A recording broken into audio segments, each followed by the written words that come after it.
ازيكم عاملين ايه؟ رب تكونوا بخير في احسن حال. تعالي النهارده هقولك على فكره حلوه جدا. لو عندك رول الكرتون اللي هو بتاع المناديل او بتاع الفويل او بتاع الاسترتش، هديه. وتعالى اقولك على فكره حلوه جدا جدا هتنفعك لنشاط المدرسه او للاطفال كلعبه عاديه تقدري تعمليها لهم كده يتسلوا بيها في البيت. اول حاجه هنجيبي كده رول. احنا طبعا مش عايزين الطول ده كله، انا محتاجه طول صغير، مش كل الطول ده.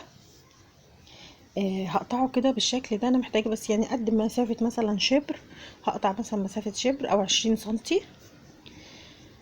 وهغلفه. ولو عندك، بصوا بقى، الحاجات دي كلها تقدري تستبدليها انت بقى براحتك خالص، يعني مش لازم رول المناديل او رول الكرتون ده، مش لازم. يعني احنا مش عايزينه حاجه قويه ولا حاجه ناشفه، احنا مش هنعمل حاجة عليه حاجه تقيله. دي حاجه كده لعبه كده خفيفه للاطفال وحاجه حلوه كده يلعبوا بيها. تمام. تقدري بقى تعملي كرتونه تلفيها كده رول، تقطعي حته كرتونه كده تلفيها رول. او تقدري تجيبي رول المناديل الخفيف ده، او حتى لو عندك جلدة كراسة تقدري برضو تستخدميها، تلفيها كده وتلزقيها بالشمع، تديكي كده رول كده حلو خفيف. اهم حاجه تكون حاجه كده خفيفه، او لو عندك كمان ماسوره بلاستيك، اي حاجه شغال، او عصايه او اي حاجه. المهم انها تكون حاجه كده مدوره كده واسطوانيه يعني. هنقطع بقى قد نفس الطول بتاع الرول اللي عندنا، وهناخد برضو العرض بتاعه جزء كده عشان نغلف بيه. انا اخدت اهو المقاس، وريتكم بناخد ازاي المقاس. بصوا انا عامله الفيديو ده علشان في ناس قالوا لي اعملي النشاط من اوله علشان عايزين نشوف ازاي بيتعمل. وفي ناس قالوا لي عايزين افكار برضو العاب واعمال يدويه وحاجات كده للاطفال. الاطفال بيبقوا زهقانين وساعات بيطلب منهم برضو نشاط في المدرسه. ده نشاط في المدرسه هتشوفوه معايا. فحبيت اعمله لكم بقى من اول للاخر، نشاط او لعبه كده تعملوها للاطفال يسلوا بيها وقتهم، وحاجه مفيده وممكن كمان هم يعملوها بايديهم. تبقى حلوه كده ومفيده، وكمان حاجه عاملينها بايديهم كده الاولاد بيبقوا مبسوطين بيها خالص. يعني هي سهله، فكرتها سهله وجميله. طبعا تقدروا كمان تخلوا الفينش احسن من اللي انا بعمله. انا كنت بعمله يعني متاخر شويه ومستعجله عليه، لان هو كان نشاط للمدرسه وتاني يوم مطلوب، فكنت بعمله بالليل. يعني ما خدش معايا وقت اساسا، ما خدش نص ساعه، وكنت عاملاه ومجهزاه كده كده. هو نشاط للمدرسه. آه لكن انتي لو عايزه تعمليه بقى بفينش حلو كده هتعمليه بقى احسن مني. بصوا انا هنا لزقت الحته الاخيره دي ودوست عليها جامد على الرخامه علشان يبقى الفينش بتاعها شويه مظبوط، لان هي كان الشمع طبعا بيبقى ملكلك شويه.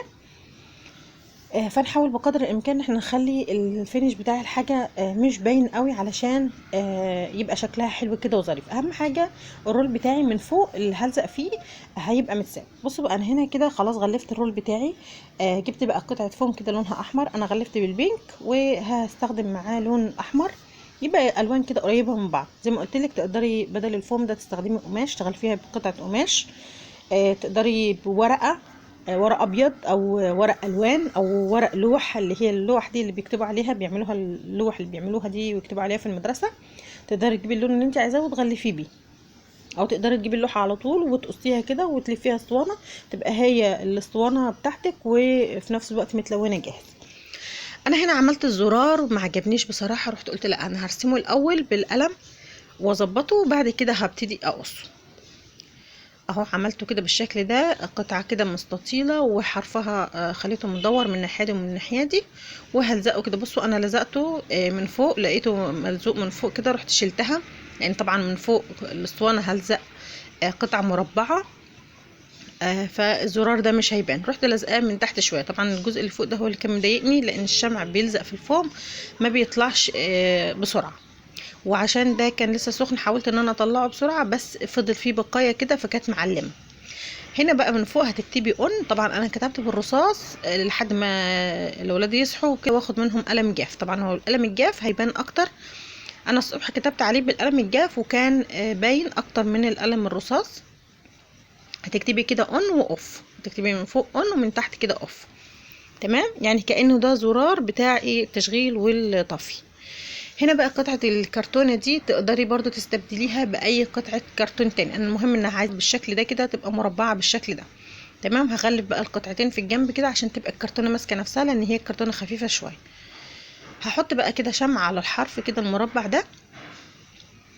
تمام، واحطها بقى الزقها على الكرتونة التانية وبعد كده اقص بقى اي زياده. المهم ان انا عايزه اسد الجزء ده علشان تبقى ماسكه نفسها بس، عشان لو الجزء ده سبته مفتوح وغلفت مش هيمسك نفسه، واي حاجه هتدوس على المربع هيتبطط تاني وهيبقى مش ماسك نفسه. انما لما يبقى كده في الجنب كده مسدود هيبقى مربع كده مستطيل، يعني مربع كده ماسك نفسه مفيش اي حاجه تدوس عليه، بيبقى ناشف معايا شويه.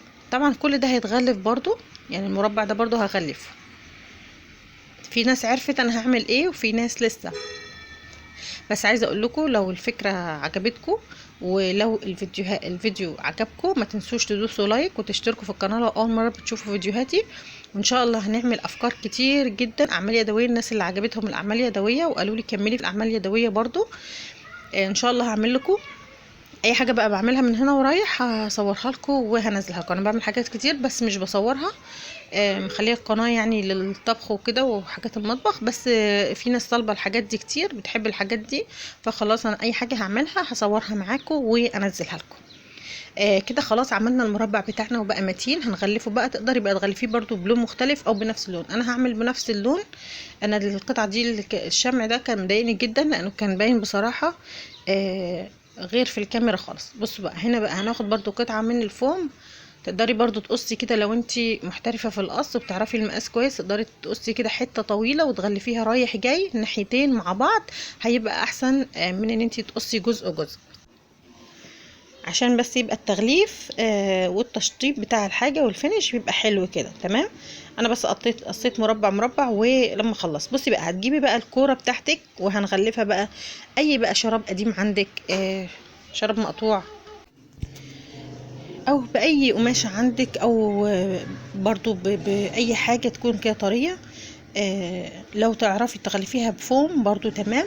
بص انا هنا القماشه حبيت ان انا اقطعها بس لقيت ان فيها جزء ساده وجزء يعني كانت الحته المقطوعه دي جايه في الجزء الساده، وانا عايزه اغلفها كلها بجزء ساده كده.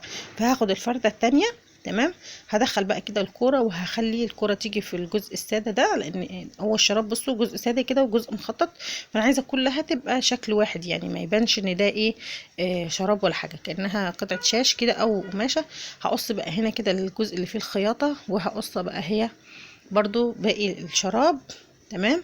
هيفضل عندي الجزء اللي لازق ده برضو هقصه عشان ما يبقاش ملكلك معايا ومكلكع كده اهو. شايفين الجزء ده برده زياده، هقصه كده وهروح شايله. وبعد كده هغلف بقى الكوره، هنلزقها برضو بالشمع. الكوره كانت مقطوعه على فكره، لزقتها برضو بالشمع شويه وغلفتها بالشكل ده كده علشان ما تبقاش مكلكعه معايا. شلت اي زيادات ولزقت. طبعا الشراب زي ما انتم شايفين بيبقى سهل جدا ان هو يتلزق. تقدري كمان لو قطعة من الشاش فايبر اي حاجة تغلفي بيها، او اساسا تقصي كده حتة قماشة كده تقصيها مدور وتحطي فيها كده فايبر ولا قطن او قماش او اي حاجة او سفنج، وتروحي من الجناب كده بالابرة تخيطي كده تخيطي وفي الاخر تشدي الخيط، هيديكي برضو شكل دايرة. تمام. بس انا عندي هنا كورة جاهزة مدورة جاهز فهستخدمها، هي كده كده مقطوعة فكنت هرميها والاولاد مش بيلعبوا بيها فهعملها. زي ما قلت لكم تقدري تستبدلي كل الحاجات دي باي حاجة عندك. كده شلنا بقى الحاجات الزيادة، تعالوا بقى نكمل بقى ونعمل. هنلزق بقى الجزء المربع ده هنلزقه فوق، هنحط كده كمية شمع. بصوا بقى في حركة كده حلوة هعملها. بصوا هتقلبي المربع وهتلزقي الشمع. طبعا هو كده ممكن يفلت معايا، طبعا هو الورق لازق في الفوم وكويس جدا. تمام. انا بقى عايزه اقويه اكتر، هروح سانده كده، هروح امشي كده عليه في الجنب كده، هعمل له زي جزء كده مدور. شايفين بلزق بالشمع كده، الجزء ده هيقوي معايا جدا، هيلزق في الفوم اللي في الرول وفي الفوم اللي في المربع، هيخلي الدنيا قوية معايا. طبعا انا عارفة ولادي من ما ينشف بقى هروح اعمل اكل وارجع. سبته هنا كده ينشف. طبعا احنا وبنعمل الحاجات دي زي ما قلت لكم بنحاول بقدر الامكان طالما هي الاطفال هنخليها قوية شوية. انا في الجزء اللي فات ده كنت بقول لكم ان انا هروح اعمل اكل بقى من ما ينشف شوية، لان سبت الشمع ينشف كويس علشان يبقى ماسك معايا كويس جدا. بصوا انا هنا بقى حبيت ان انا احط الكرة من فوق، لقيتها عالية قوي وممكن تفلت في اي وقت، يعني ممكن تفلت معايا ومش عارفة هتمسك كويس ولا. طبعا هو الفوم هيمسك في القماش بس شكل الكرة كده عالية قوي ومش حلوة يعني قوي، عايزة تغطس شوية. هعمل ايه بقى؟ هروح عامله فتحه كده. طبعا تقدري تعملي الفتحه دي، انا بقول لكم علشان تجهزوا الحاجه، فلو تقدري تعملي الفتحه دي من الاول وتلزقي فيها الكوره هيبقى شكلها، بصوا شكلها ظريف اكتر من الاول. شفتوا الاول كانت شكلها ازاي عاليه كده وزي حاجه كده ملزوقه لزق كده ومش ظريفه، لكن دي كده كانها حاجه كده متطبعه معاها وحلو. هنحط بقى شمع كده طبعا، وكل الفتحات اللي في الجناب دي هنداريها، اللي هي بتاعت الدايره دي اللي غطسنا فيها الكوره. حطينا الكوره بالشكل ده تمام. تعالوا بقى نعمل فينش. تقدري بقى تستبدلي الجزء الضفيره ده اللي انا هعمله، انا هعمله بالفوم. انا ما استخدمتش اي حاجه غير الفوم، وكلها حاجات قديمه وهي قطعه فوم اللي انا استخدمتها. تقدري بقى تجيبي اللي هو الاسترس ده او اي حاجه. طبعا تقدري تجيبي الاسترس زي ما قلت لك وتحطيه كده. بس ده مايك، فالمايك ما بيبقاش فيه استرس، ما بيبقاش فيه حاجات كده اهو. فانا عملته كده كله بالفوم والكرتون وحاجات بسيطه خالص علشان ما اكلفش نفسي ولا اي حاجه. طبعا هنا كنت بخلي بنتي تمسك معايا الضفيره علشان اشد انا كده واعمل شكل الضفيره. الحاجات دي لو عملوها هما بايديهم بيبقى حاجه حلوه جدا. بصوا هنلزق بقى اخر الضفيره كده بالشمع. تقدري الضفيره دي تلفيها كده تبقى معاكي ورده كمان، لو حابه تزيني اي حاجه بالفوم بيديكي شكل ورده حلو. بس انا هنا هغلف بيها بس الجزء ده علشان ما يبقاش باين الفتحات كده بتاعت الفتحه بتاعت المايك. هلفها كده وهلزق عليها الفوم وهتديني شكل حلو جدا. زي ما قلت لك كل حاجه من الحاجات دي تقدري تستبدليها بالحاجه اللي انت عايزاها. تقدري تحطي كمان شريط اي حاجه، بس هو فوق يعني مايك فمش محتاج ان هو نزينه، يعني المايك مش بيبقى متزين قوي. بس ادي كده شكل المايك، اداني شكل حلو كده جميل وظريف. لو عجبكم وعجبتكم بقى الاعمال اليدويه والنشاطات والحاجات دي والاعمال من الكرتون والحاجات دي، ما تنسوش تشتركوا في القناه وفعلوا زرار الجرس وتعملوا لي لايك لو عجبكم الفيديو. استنوني في فيديو جديد.